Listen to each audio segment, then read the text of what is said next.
चाणक्य की ये बात हर किसी को नहीं पता, लेकिन जो जान गया वो कभी नहीं हारा।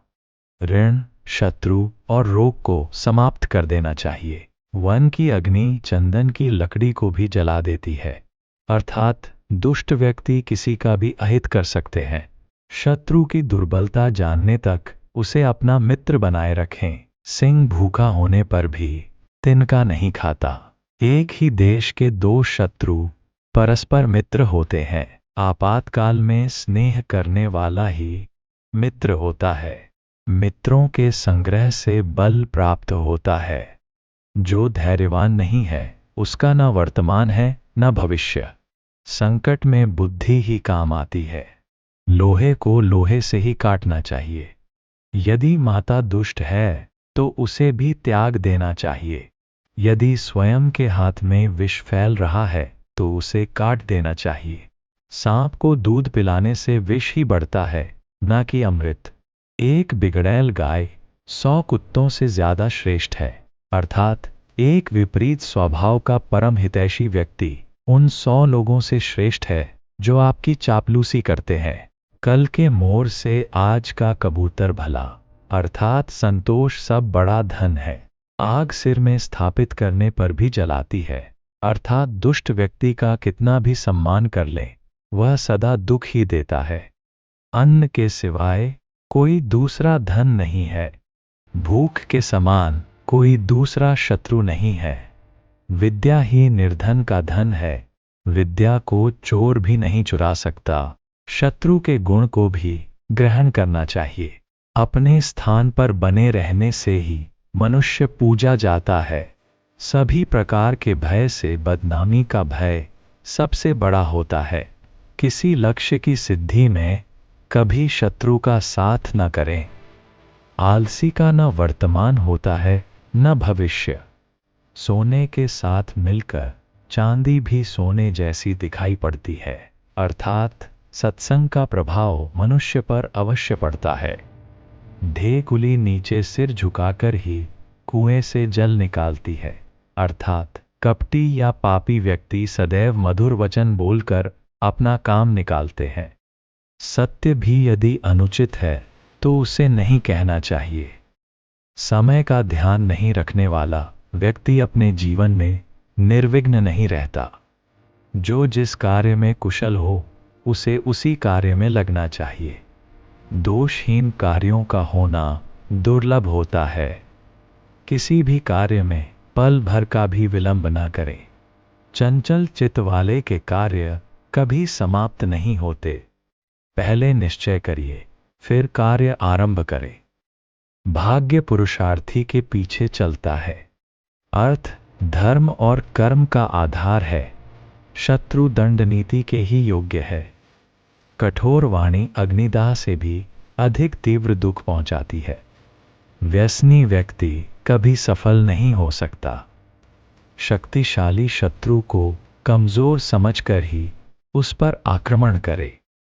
अपने से अधिक शक्तिशाली और समान बल वाले से शत्रुता न करे।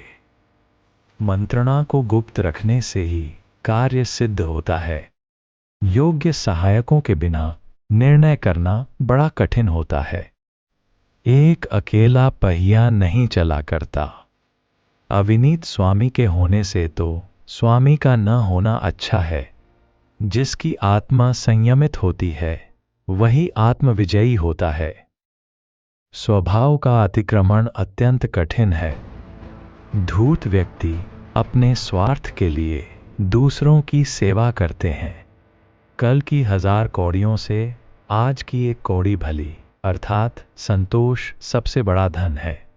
दुष्ट स्त्री बुद्धिमान व्यक्ति के शरीर को भी निर्बल बना देती है। आग में आग नहीं डालनी चाहिए। अर्थात क्रोधी व्यक्ति को अधिक क्रोध नहीं दिलाना चाहिए। मनुष्य की वाणी ही विष और अमृत की खान है। दुष्ट की मित्रता से शत्रु की मित्रता अच्छी होती है। दूध के लिए हथिनी पालने की जरूरत नहीं होती। अर्थात आवश्यकता के अनुसार साधन जुटाने चाहिए। कठिन समय के लिए धन की रक्षा करनी चाहिए।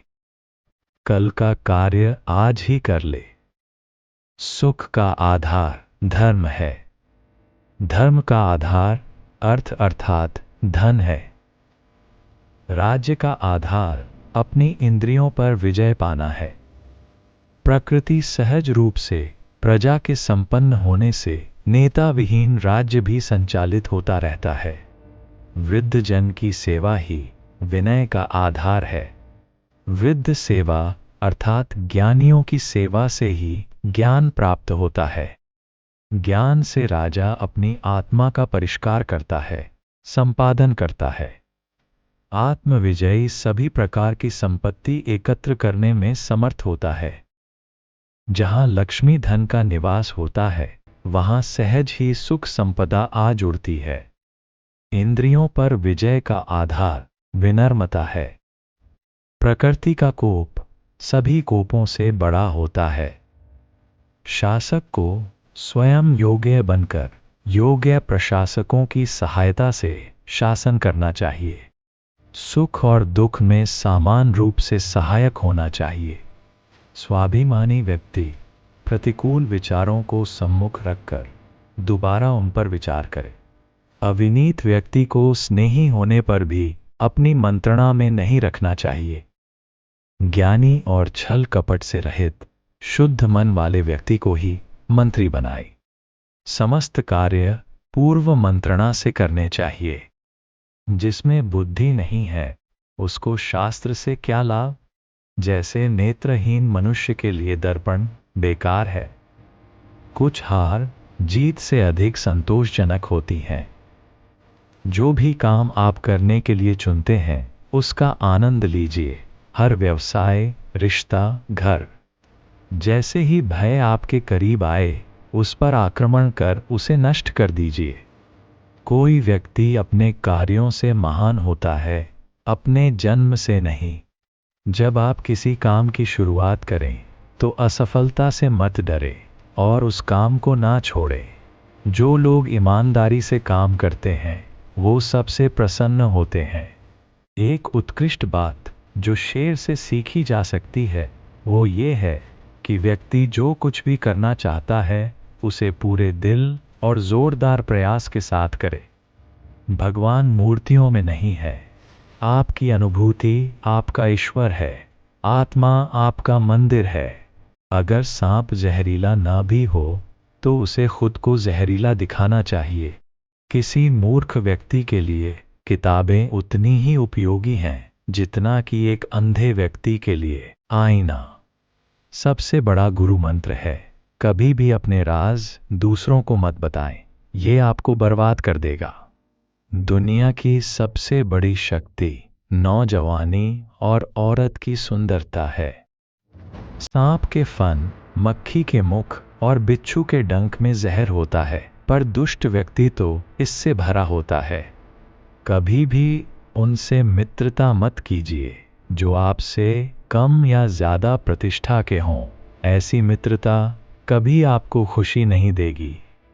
जो लोग परमात्मा तक पहुंचना चाहते हैं उन्हें वाणी, मन, इंद्रियों की पवित्रता और एक दयालु हृदय की आवश्यकता होती है। सेवक को तब परखें जब वह काम न कर रहा हो, रिश्तेदार को किसी कठिनाई में, मित्र को संकट में और पत्नी को घोर विपत्ति में। जो सुख शांति व्यक्ति को आध्यात्मिक शांति के अमृत से संतुष्ट होने पे मिलती है वो लालची लोगों को बेचैनी से इधर उधर घूमने से नहीं मिलती। सारस की तरह एक बुद्धिमान व्यक्ति को अपनी इंद्रियों पर नियंत्रण रखना चाहिए और अपने उद्देश्य को स्थान की जानकारी, समय और योग्यता के अनुसार प्राप्त करना चाहिए। वह जो हमारे चिंतन में रहता है वह करीब है, भले ही वास्तविकता में वह बहुत दूर ही क्यों ना हो, लेकिन जो हमारे हृदय में नहीं है वो करीब होते हुए भी बहुत दूर होता है। शिक्षा सबसे अच्छी मित्र है। एक शिक्षित व्यक्ति हर जगह सम्मान पाता है। शिक्षा सौंदर्य और यौवन को परास्त कर देती है। अपने रहस्य को किसी को मत बताओ, ये आदत आपको खत्म कर देंगी। भगवान मूर्तियों में नहीं है। आपकी अनुभूति आपका ईश्वर है। आत्मा आपका मंदिर है। इस बात को व्यक्त मत होने दीजिए कि आपने क्या करने के लिए सोचा है। बुद्धिमानी से इसे रहस्य बनाए रखिए और इस काम को करने के लिए दृढ़ रहिए। शिक्षा सबसे अच्छी मित्र है। एक शिक्षित व्यक्ति हर जगह सम्मान पाता है। शिक्षा सौंदर्य और यौवन को परास्त कर देती है। जब तक आपका शरीर स्वस्थ और नियंत्रण में है और मृत्यु दूर है, अपनी आत्मा को बचाने की कोशिश कीजिए। जब मृत्यु सर पर आ जाएगी, तब आप क्या कर पाएंगे? फूलों की सुगंध केवल वायु की दिशा में फैलती है, लेकिन एक व्यक्ति की अच्छाई हर दिशा में फैलती है। हमें भूत के बारे में पछतावा नहीं करना चाहिए, ना ही भविष्य के बारे में चिंतित होना चाहिए। विवेकवान व्यक्ति हमेशा